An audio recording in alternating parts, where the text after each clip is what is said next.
Welcome to GC Cars. My name is Eric. And I'm Jesse. And this is the all-new Alfa Romeo Tonale.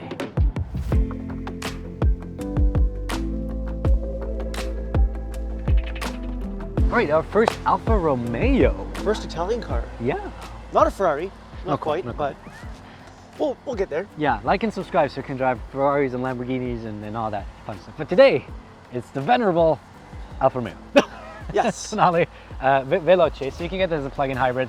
This is as God intended. The 2-liter turbo, best in class horsepower. Lots of liters. I'm sure this will be exhilarating to drive, which we're actually going to find out. First, we're going to take a look at the exterior, then we're going to drive it. Take a look at the interior, then we want to drive it and see if this is worth the money that Alfa wants for it. The color. Misano Blue Metallic. Very Italian name. Misano Yes, Blue. very much It's so. a nice blue. Not my pick, but whatever floats your boat. Speaking of Italian, don't call this a toenail, please. It's a tonale. Don't. Some people were confused by this. It's not the toenail. It's a tonale. We're not clipping them. Not clipping them. Well, somebody clipped the wheel. Well, yeah, that's wasn't us. That's one problem. But styling-wise, pretty good looking. Actually. We both like the front end. Yes. The headlights are nice and aggressive, and they have a sequential, like you said, they turn on sequentially. Yeah, if you unlock and lock the car, it turns on and off. It's cool. They offset the license plate, which is pretty interesting. Which they had to do because it would have looked weird. Yeah, it's like the big Yeah. that would be pretty weird. The only thing I don't like about the front end is because probably aerodynamics and safety. Like this tapers off a lot, makes it look a little squished. Yeah. But I know you're going to appreciate all the black accents all around. What I'm not sure if I appreciate are these wheels. I mean, A for effort and creativity. It's called heritage, okay? But you can call it whatever you want. I call it different. Yeah, they're admittedly they're a little ugly. I think they're a little ugly. They They'll be don't work love-hate. amazing, They'll be love-hate. but I appreciate them going for something different, so I'll give them all the points for this. We have a little Italian flag, so you never forget when you pick up your pasta. I don't know, there's intelligent to be side profile, it looks like an SUV. Yeah, Well, who would have figured? It looks like a lifted hatchback, but don't tell anyone. And The rear end I actually like. I think it's very clean looking. We got this very common light bar that most manufacturers are heading towards now. Yes. But I like it's kind of a weird thing, but I like the way the logo looks combined with the font, or what you were going to say? I think it's technically called the word mark. Have you guys even heard of that word before? Word mark? I don't know if that's actually, I'm not a designer, but I think that's the word. It looks great. It looks cool either way. Very clean, and I like we don't have like an all-wheel drive badge or something. Like it's just clean. Yeah. But is the interior just as clean? We shall find out. Let's see. All right, inside the Alfa Romeo Tonale, and I quite like it actually. There's a lot to like here. It's clean. Right? It's clean. First of all, steering wheel looks awesome. That's probably my favorite part of the interior, and I Yeah. actually like how it's blacked out. It's the logo. Yes, it does look very cool. And we have a start-stop button here. Totally throws me off every time I get into this car. Yeah, I was like going to push this. Yeah, your suspension button. Yeah. For the drive modes, but yeah, really cool. And we have we have the digital gauge cluster, which you can put into a retro mode, which I really appreciated. Kind of cool. And we have our infotainment, which It's on the smaller side, yes, but it's also a smaller car. yes, and I think honestly, it's not about size; it's about what you do with it. He's coping. Coping. That's an Eric cope. You wish. Anyhow, I really like this. It is fast, it is responsive, Android Auto, Apple CarPlay, wireless, great screen, like very good quality. High res, it's nice. I like it a lot. Like I like this actually, and I like that it's a little minimalist. I don't want to have like a 15-inch screen here. Not to It interrupt works. you, I personally would prefer this raised up a few inches. I find it on the low side a little bit. If I'm going to nitpick, They could have it like an Right? inch or two higher. Right? Fair enough. This is backlit, which is kind of cool. really cool actually. Yeah, and maybe I'll show a picture of it. We got a big wireless charger here. A really big. This is your iPhone 15 Pro Max. Pro Max, and as you can see, fits easily. USB-A, USB-C. I appreciate that this is not piano black, Yeah. even though there's kind of a little bit here, but A tiny bit. In the car that is definitely not the same car made by Dodge. it's not a Dodge. It's No, not a Dodge Dart. it's No, not. it's not. This is all piano black, so this is very much appreciated. Italian flag. Yeah, there's a lot of good material, and the materials are The seats? for the seats. Yeah, Not the most comfortable seats in the world. They are kind of nice looking. We got this nice embroidered. embossed. I think that's embossed, right? Embossed. Embroidered? Embroidered just sticks out. I think embossed is We got the logo here. It one looks of the nice. two. Yeah. And the seats look nice. I do like, I don't know, I'm not 100% comfortable on them though. And I'm gonna have to give this a negative. Like, what's going on? Guys, what is Oh, this? boy. What the heck? Oh, boy. Okay, the whole center console wants to be removed. Is this a removable part? Holy crap. Oh, damn, that's actually pretty... Okay, this is like we just noticed this just now. This is Yeah. really bad. Whoa. I don't know if you can see this on the GoPro. The whole center stack is moving. Look at that. You can look at the shifter. That's crazy. Yeah, that's terrible. Sorry, guys. Yeah. Heated seats, ventilated seats, heated steering wheel. But if we go to some of the negatives... Well, I just started with one of them. Yes. That's one of the negatives. Wow, that's actually crazy. It's pretty terrible. Some of the materials aren't quite there. Like, So I don't like this. This is not. It's pretty much hard. yeah. It's like a 1% soft, It's two. and it's a little bit high for me in my driving position. If I was Yeah, but I think that's just Standard. crash safety, and they can't do anything about it. But yeah, it's not like super comfy, but this is comfy, so I can sit like this. Sunroof up top, which is nice. A second row experience is decent. pretty comfortable. I think it's a little upright. Yeah, a little upright. And the head split, like the headroom, is maybe on the smaller side, especially if you're like 6 foot or above. Anything above 6 feet, you're like kind of tough back there. Yeah, but overall, no, it's comfy. The materials are a little cheaper, obviously, but Yeah, the you substitute 2% hard plastic for fully. Sorry, 2% soft for 0% soft. yeah, for 100% hard. And just like in the BMW, you have like the volume knob right down here. I mean, let's not compare to the BMW quite yet, but We will in a bit. But yeah, no, honestly, a lot to like. trunk. Yeah, so we got 22.9 cubic feet of space, just like this, which isn't like a lot. And the X1 was what, 27? But I think it's 26, 27, Yeah. so a little more. And if you fold down all the seats, you get just over 50 cubic feet of space. Once again, a little on the smaller side. It's a subcompact SUV after all, though. And yeah, no, it's all right in terms of spacing. But Let's see how she drives. let's feel that class-leading horsepower out on the road. All right, now out in the Alfa Romeo Tonale Veloce. Let's put into sport mode. Let's see how veloce it is. Yeah, brake torque. Ooh, what the heck was Oh, this is that? good start. You know, actually, it's not that bad. It's not bad. It goes pretty well. Class-leading horsepower, after all. It's not giving me a chiropractic adjustment, but it's not bad. Yeah, you know, for a subcompact SUV. So we have a turbocharged 2-liter inline 4 producing 268 horsepower and 295 pound-feet of torque, sent to all 4 wheels through a 9-speed automatic. Put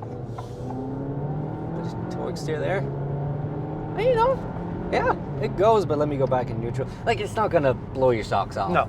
But it's decent power. Definitely is very far from underpowered. It's not underpowered. You can have some fun in it. Yeah. You can have some fun in it. The 9-speed auto, I really didn't notice much. The only thing I didn't like about it is just like a lot of modern cars for some reason, it takes forever to switch between drive and reverse. Yes. So often I was finding myself like trying to maneuver a 3-point turn and I'm just waiting for that shift to happen, and then I start rolling forward when I want to go reverse, so I gotta go back on the brake. It's just a little like, I had that with Mercedes.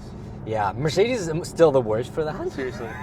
And then they roll back on the They roll back, yeah. This one didn't do that at least, but it's still like a little bit annoying. Overall, yeah, I mean, not much character in this I don't engine. love the sound of the engine. There's not really a lot there. Yeah, it's still a 2-liter turbo after all, right? There's no character. character whatsoever. But is there handling capability? Well, we shall find out. I'm going to put it right back into sport. We have also our adaptable suspension here, which we're going to talk about in a second. But we leave that all in sport. Use our very annoying indicators. I'm going to get into that in a second as well. And have some fun here. Handle test. See if it breaks off. Just get the downshift. And you know, there's a bit of rotation out of the back. Powered you out there a bit. Powered me out pretty good, and I like the steering. The steering actually has a decent amount of feedback in it. So, yeah, like, it's not a sports car, but you can have some fun in it. Should we switch seats, though? Yeah, let's go.